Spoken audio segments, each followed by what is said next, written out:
अनमोल मोती कार्यक्रम में आपका स्वागत है। ओम शांति।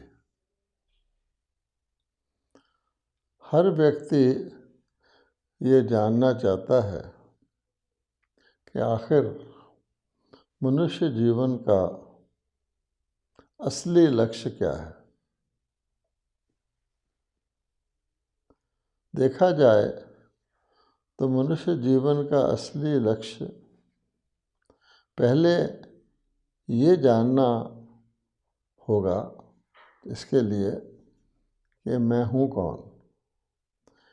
क्योंकि जब तक हम अपने आप को शरीरधारी मनुष्य मानते हैं और शरीर समझते हैं तो जीवन का लक्ष्य इस शरीर के वर्तमान शरीर से संबंधित हो जाता है। यानी इस शरीर को, इस जीवन को, वर्तमान जीवन को सुखी रखना, दुखों से बचाना, ज़्यादा से ज़्यादा सुख की ओर जाना और दुख को हटाना। लेकिन क्योंकि शरीर नश्वर है और जब तक हम ये नहीं जानते कि शरीर धारण करने से पहले भी मैं था, शरीर में भी मैं ही हूँ और शरीर छोड़ने के बाद भी मैं रहूँगा, जब तक हम उस अपने वास्तविक स्वरूप को नहीं जानते कि मैं कौन हूँ, हम असली लक्ष्य को निर्धारित नहीं कर सकते। क्योंकि हम जानते हैं कि शरीर मेरा है और हर जन्म के साथ हमारे शरीर के नाम, रूप, देश, काल, संबंध, संपर्क सब बदल जाता है।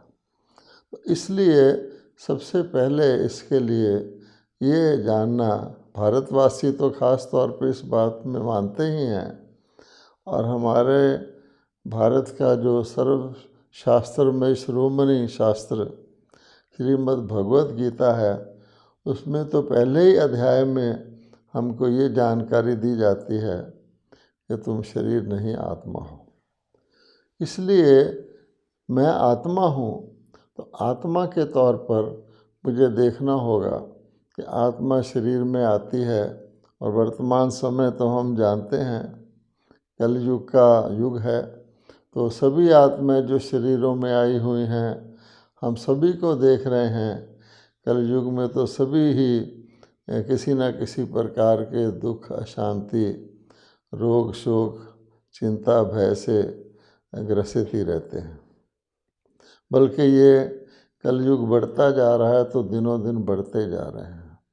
इसलिए हम अपने बात कर रहे हैं असली लक्ष्य की, क्योंकि शॉर्ट लिव्ड लक्ष्य जो होते हैं वो और होते हैं। हम सब जानते हैं कि हमारे शरीर जीवन के अंदर भी हमारे लक्ष्य बदलते जाते हैं। जब हम बिल्कुल छोटे होते हैं तो हमारे माँ बाप हमारी पालना करते हैं, वही निर्धारित करते हैं। फिर जब हमें स्कूल वगैरह में भेजा जाता है, प्राइमरी स्कूल में, तो भी माता पिता ही हमारा लक्ष्य निर्धारित करते हैं। जब हम बड़े होते हैं, कॉलेज के लायक होते हैं, तब हमें थोड़ी सी अपनी आज़ादी मिलती है कि बच्चा तुमने क्या बनना है, कौन सा कोर्स करना चाहते हो, डॉक्टर बनना चाहते हो, इंजीनियर बनना चाहते हो। तो उस वक़्त हम थोड़ा सा अपनी सिलेक्शन करते हैं और उसके बाद फिर हमारा लक्ष्य बदल जाता है कि हम जीवन के अंदर अपनी एजुकेशनल क्वालिफ़िकेशन लेकर क्या करें। हम बिज़नेस करें या किसी प्रोफेशन में जाएं, नौकरी करें। उसके बाद भी हम देखते हैं कि हमारे शॉर्ट लिव्ड लक्ष्य होते हैं कि हम अपना परिवार बनाएं, फिर क्या करें। तो हर एक प्रकार से हमारे जीवन की अवस्था के साथ साथ हमारे लक्ष्य बदलते जाते हैं। लेकिन ये शॉर्ट लिव्ड लक्ष्य हैं। हम बात कर रहे हैं जीवन के असली लक्ष्य की। तो इसलिए असली लक्ष्य के लिए हमें अपने असली स्वरूप को जानना है और हम जानते हैं कि हमारा स्थायी स्वरूप जो है, शाश्वत स्वरूप जो है, वो आत्मा है। क्योंकि आत्मा ही शरीर धारण करती है, आत्मा ही चोला बदलती है। शरीर के द्वारा भी जो कुछ करती है आत्मा ही करती है। हम ये जानते हैं कि जो कुछ हमारी स्थिति को या हमारी अवस्था को बयान किया जाता है वो दुनिया के हिसाब से तो अलग से बयान किया जाता है। पूछा जाता है ये व्यक्ति कौन है, तो उसका व्यवसाय, उसका पद पोजीशन, उसकी एजुकेशनल क्वालिफ़िकेशन आदि बताते हैं।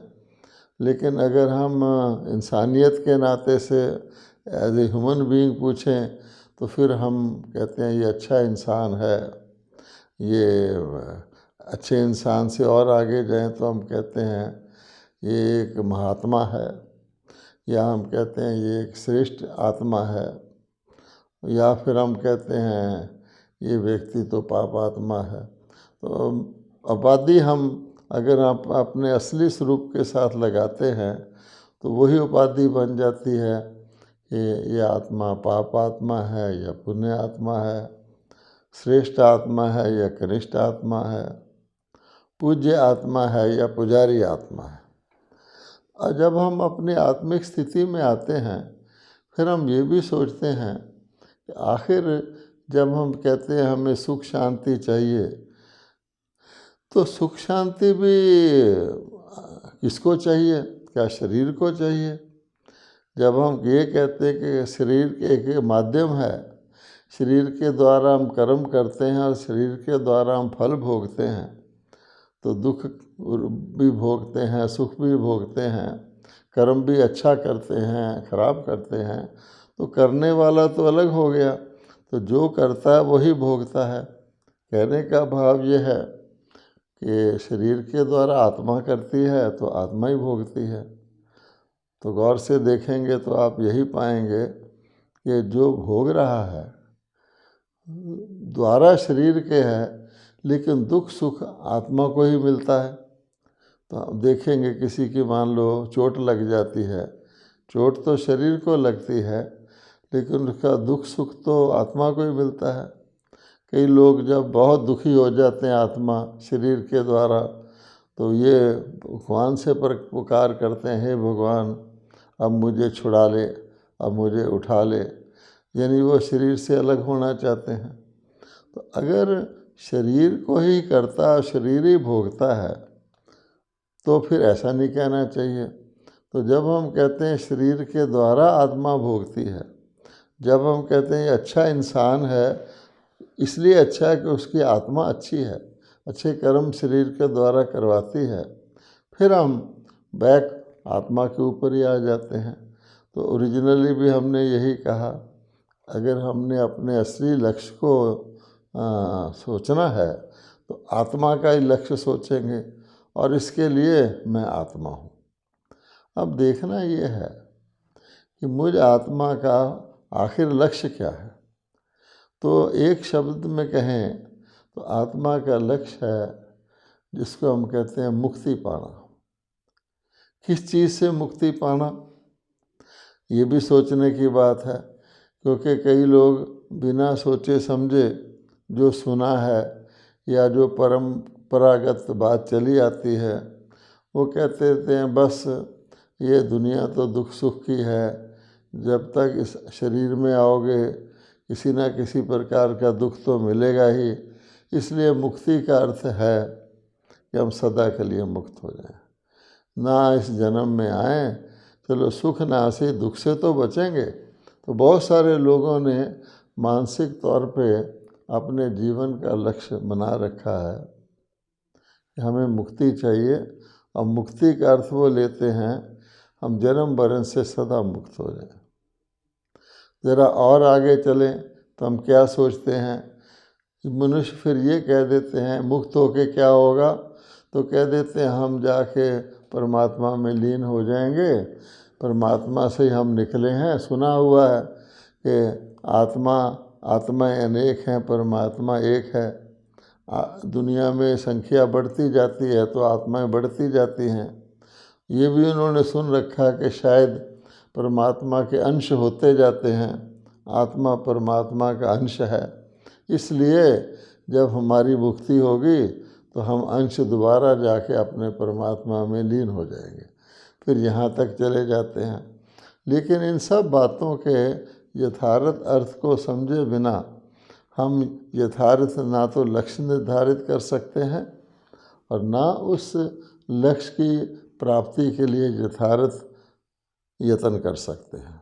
इसलिए हम देखते हैं कि जिसको हम मुक्त कहते हैं, गौर से सोचना है कि हम किस चीज़ से मुक्त होना चाहते हैं। तो आप पाएंगे कि हम दुख से मुक्त होना चाहते हैं। एक शब्द लें, उसमें अशांति भी आ जाती है, चिंता, भय सब आ जाता है, और सुरक्षा। दुख से हम मुक्त होना चाहते हैं।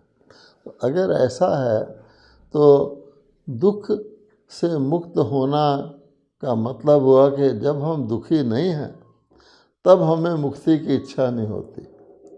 ये पक्की बात है, क्योंकि आप देखेंगे कहा भी गया है कि दुख में सिमरन सब करे, सुख में करे ना कोई।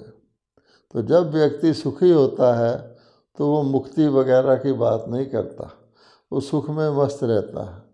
और अगर सदा सुखी रहे तो मुक्ति का उसको ख्याल भी नहीं आएगा। लेकिन दुखी होता है तो मुक्ति की सोचता है, और जब लगातार ही दुखी होता रहे, जीवन दुखी बन जाए और इधर उधर देखे तो अन्य सभी भी उसी नैया में सवार हों, उसके मित्र संबंधी सारा समाज दुखी हो रहा हो, तो फिर तो वो सोचता है कि मुक्ति ही इसका इलाज है। अब भगवान कहते हैं आखिर मुक्ति का मतलब क्या हुआ? क्या शरीर को छोड़ना मुक्ति है? ऐसा तो हो नहीं सकता, क्योंकि अगर आत्मा एक शरीर को त्याग भी देती है तो उसको अपने कर्म बंधनों के हिसाब से, उनको कर्मों के हिसाब से दूसरा शरीर लेना पड़ता है। कोई भी आत्मा जब शरीर छोड़ती है तो कर्म बंधन से तो मुक्त नहीं होती। कई अगर हम देखते हैं कई लोग तो एक पाप कर लेते हैं, वो अपने आप जीव घात कर लेते हैं, जिसको हम सुइसाइड कहते हैं। इसलिए कर लेते हैं, वो देखते हैं कि दुख बहुत है तो इससे छूट जाओ। लेकिन ना तो सुइसाइड करने वाले की आत्मा दुख से, बंधन से छूटती है, ना स्वाभाविक तौर पे जो जिनकी मृत्यु होती है वो कोई कर्म बंधन से या दुख से छूटते हैं। क्योंकि जो नियम है करना और भोगना, जन्मना और मरना, ये तो अपने कर्मों के हिसाब से होता है। जब हमारे ऊपर कर्मों का हिसाब है तो हम शरीर में जन्म लेने से छूट ही नहीं सकते। गौर से सोचेंगे, अगर अच्छे कर्म का भी हिसाब भोगना है सुख के रूप में, तो भी हमें शरीर चाहिए। ये अलग बात है कि अब हमारे कर्म जो हैं प्राय तौर पर मनुष्यों के कुछ अयथार्थ हो गए हैं, इसलिए दुख ही दुख भोगते हैं। सुख कभी कभी आता है, लेकिन भोगने के लिए शरीर चाहिए। तो इसलिए आखिरकार ये जो हम मुक्ति शब्द सोचते हैं, किस चीज़ से मुक्ति चाहते हैं? इसलिए हमें इस बात की जड़ पे जाना पड़ेगा कि अगर हम अपने असल लक्ष्य की बात करते हैं, हमें ये देखना होगा हमारी असल स्थिति क्या थी, हमारी जो असल स्थान था, जिस लक्ष्य को हम प्राप्त करना चाहते हैं, उस वक़्त आत्मा की स्थिति क्या थी। तो हम ये कहेंगे कि ओरिजिनली, यानी असल में या आदिकाल में या अनादिकाल से आत्मा जो है वो लिबरेटेड है, अर्थात मुक्त है। उसका भाव ये है कि उसके ऊपर किसी भी कर्म का हिसाब किताब नहीं है ओरिजिनली, ना तो अच्छे कर्म का है ना खराब कर्म का है। इसलिए उसको हम कहते हैं मुक्त अवस्था। अर्थात एक शब्द में अगर आध्यात्मिक भाषा कहें तो उसको कहते हैं कर्मातीत अवस्था। अर्थात कर्म का बंधन किसी भी प्रकार का आत्मा के ऊपर नहीं है। यहाँ ये बात भी स्पष्ट कर दें कि कर्म अच्छा होगा तो उसका जो हिसाब किताब होता है उसका हम संबंध कहते हैं, अर्थात संबंध सुख देने वाला होता है। और अगर हमारा कर्म अयथार्थ हो जाता है उसको हम बंधन कहते हैं, कि वो हिसाब जो बनता है वो दुख का है।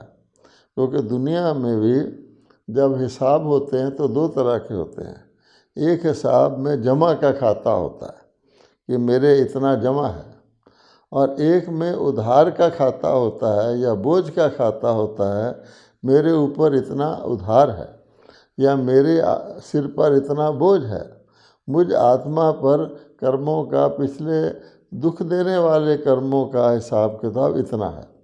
ये भी हमें देखना पड़ेगा।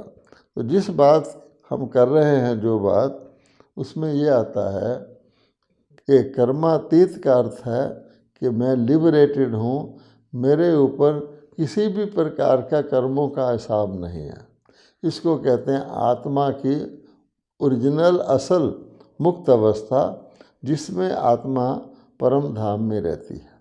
सभी आत्माएं, हम सभी आत्माएं जो सृष्टि पर आई हुई हैं, शरीर लिए हुए हैं, अपने कर्म के हिसाब में हैं, वो सभी आत्माएं असल में ओरिजिनली परम धाम की निवासी हैं, जिसको हम परलोक भी कहते हैं। आप जानते हैं कि सम्मान देने के लिए कोई भी व्यक्ति शरीर छोड़ता है तो हम कह देते हैं परलोक से धारा, पार ब्रह्म परमेश्वर के पास चला गया। अर्थात इस सृष्टि के सूर्य, चांद, सितारों वाले आकाश तत्व के अंदर ये जो हमारी साकार लोक है, जहाँ हम शरीर लेकर अपना पाठ बजा रहे हैं, इसके ऊपर एक निराकार लोक है जिसको हम परलोक कहते हैं, जहाँ पर आत्माएं अपने आत्मिक स्वरूप में रहती हैं। अब भगवान हमको ये बताते हैं, ऐसे नहीं है कि आत्माएं कोई परमात्मा का अंश हैं या परमात्मा के अंश हो सकते हैं या होते हैं, जिसके कारण से आत्माएं अलग होती हैं। और आत्माओं की मान लो दुनिया में आबादी बढ़ती है, आत्माएं आती हैं शरीरों में, तो परमात्मा के अंश बढ़ रहे हैं? नहीं, परमात्मा ने हमें बताया है कि मैं परम आत्मा, सदा परम आत्मा ही रहता हूँ, इसलिए मुझे सदा शिव भी कहते हैं। मेरा स्वरूप नहीं बदलता है, मैं कभी जन्म मरण में भी नहीं आता, मैं शरीर धारण नहीं करता, लेकिन मैं केवल एक परम आत्मा हूँ, जिसको हम सुप्रीम सोल कहते हैं। सभी आत्माओं का परम पिता हूँ। बाकी आत्माएं भी, हर एक आत्मा अनादि अविनाशी है। जितना मैं अनादि अविनाशी हूँ, हर एक आत्मा शाश्वत है। तो परम धाम में आत्माएं शाश्वत रहती हैं, और जब जब उनका पाठ इस सृष्टि पर शुरू होता है तो आकर के अपना प्रथम शरीर धारण करती हैं और उसके बाद पुनर्जन्म लेती रहती हैं।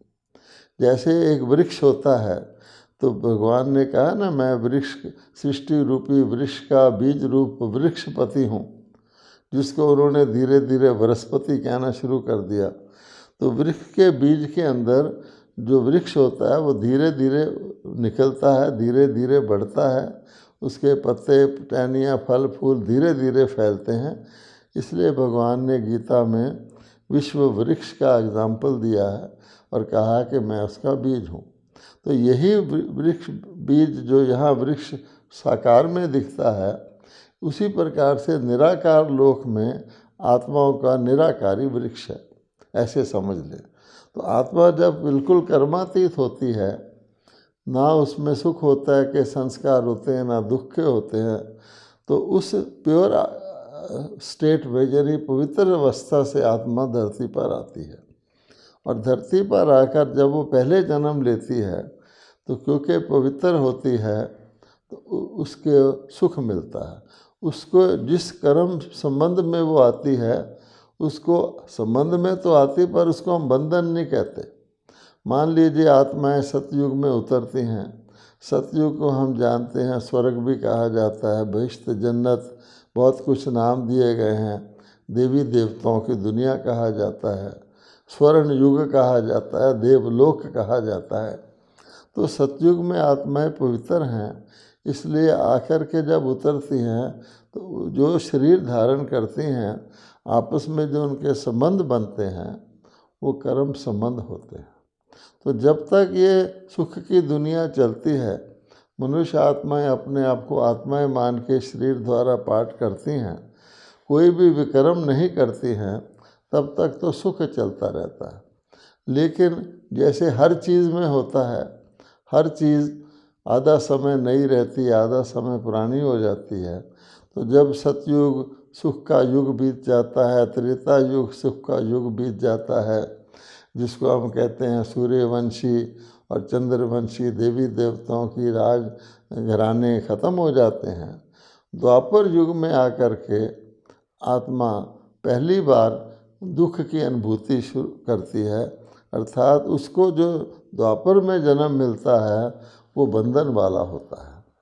उसका कारण क्या होता है कि बहुत जन्म लेते लेते आत्मा अपने आप को शरीर द्वारा कर्म करने वाली आत्मा की बजाय अपने आप को शरीर मानना शुरू कर देती है। जैसे आजकल आप देखेंगे कलयुग है तो हर व्यक्ति अपने आप को शरीर ही मान के चलता है। अगर उसको थोड़ा बहुत पता भी है कि मेरे अंदर कोई आत्मा काम कर रही है, इससे ज़्यादा उसको कुछ पता नहीं है, लेकिन वो यही समझता है कि मैं शरीर हूँ। सारे उसकी जितना भी परिचय है शरीर का दिया जाता है, शरीर का नाम, शरीर के पिता का नाम, शरीर का घर, शरीर का बैंक बैलेंस, शरीर का ड्राइविंग लाइसेंस, हर चीज़ शरीर के नाम से वो जाना जाता है। संबंध भी शरीर के नाम से होते हैं, मैं इसका पिता हूँ, मैं इसका बेटा हूँ। तो भगवान कहते हैं ये गलती द्वापर से शुरू होती है। रिश्ते तो वहाँ भी होते हैं लेकिन उसको संबंध कहते हैं।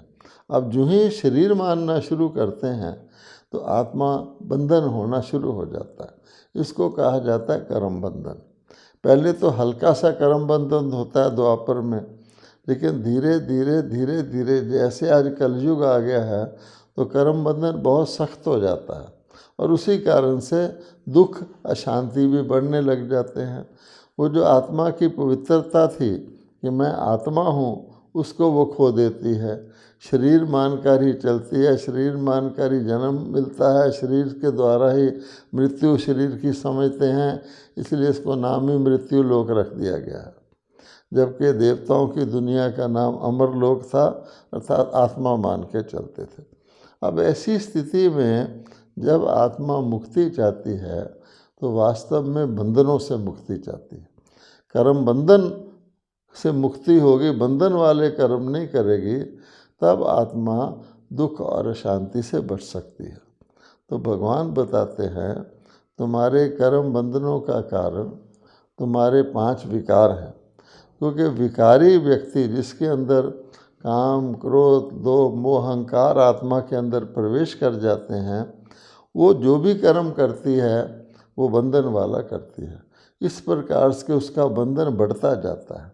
तो भगवान समझाते हैं कि जब सभी आत्माओं का कलयुग के अंत में आकर के सभी आत्माएं बंधनीय हो जाती हैं, दुख बढ़ता जाता है, आखिर वो दुख में इतने दुखी हो जाते हैं, त्राही माम करते हैं। दुनिया के अंदर आयु घट जाती है, रोग, शोक, चिंता, प्राकृतिक आपदाएं, कहीं भूचाल आ रहा है, कहीं फ्लड आ रहा है, कोई भी चीज़ कंट्रोल में नहीं रहती। उस समय भगवान आके फिर आत्माओं को ज्ञान देते हैं कि कर्म बंधन से छूटने का जो तुम्हारा असली लक्ष्य है, लिबरेट होने का, कर्म करने का, कर्मातीत बनने का विधि भगवान आके सिखाते हैं, जिसको हम राजयोग कहते हैं। कि अपने आप को आत्मा समझकर मुझ परमात्मा के साथ योग लगाओगे तो जैसा गीता में कहा गया है कि मैं तुम्हें पिछले तुम्हारे सब पापों से मुक्त करूँगा, मेरे साथ योग लगाने से अर्थात मुझे याद करने से तुम्हारे पाप भस्म होंगे, इसका पक्का निश्चय रखो। तो ब्रह्मा कुमारी ईश्वरीय विश्वविद्यालय वास्तव में यही ज्ञान सुनाता है और आत्माओं को आत्माओं का परिचय देता है। फिर आत्माओं को विकारों से मुक्त होने के लिए पवित्र बनने के लिए, कर्म बंधनों के छूटने के लिए वो योग की विद्या सिखाते हैं। और इसके फलस्वरूप आज जो है लाखों परिवार जो हैं वो इस विद्या को, जिसको राजयोग कहा जाता है, आत्मा परमात्मा के साथ कैसे योग लगाए या अपना संबंध जोड़े, उसको स्नेह युक्त याद करे, इसकी शिक्षा सारे अपने केंद्रों के द्वारा भारत भर में और विश्व में दे रहे हैं। तो जो भी भाई बहन सचमुच मुक्ति चाहते हैं, अपने असली लक्ष्य को प्राप्त करना चाहते हैं कि हम आत्मा पुनः अपने कर्म बंधनों से मुक्त होकर के लिबरेट हो जाए, यानी बिल्कुल बंधनों से छूट जाएं, ताकि आने वाले सतयुग में जो शीघ्र ही आ रहा है, हम कर्म संबंध में आएँ, जिससे हमारे कर्म दुखदायी ना हो करके सुख देने वाले बने। उसके लिए सबको निमंत्रण है कि आकर के ब्रह्मा कुमारी के किसी भी अपने नज़दीक के सेवा केंद्र पर 3 दिन अगर आप इस विद्या को सीखेंगे तो आप स्वयं भी अनुभव करने लगेंगे कि कैसे हम अपने पिछले कर्म बंधनों को भस्म कर सकते हैं और उसको भस्म करने से मुक्त, यानी दुखों से मुक्त हो सकते हैं, विकारों से छुटकारा पा सकते हैं। ओम शांति।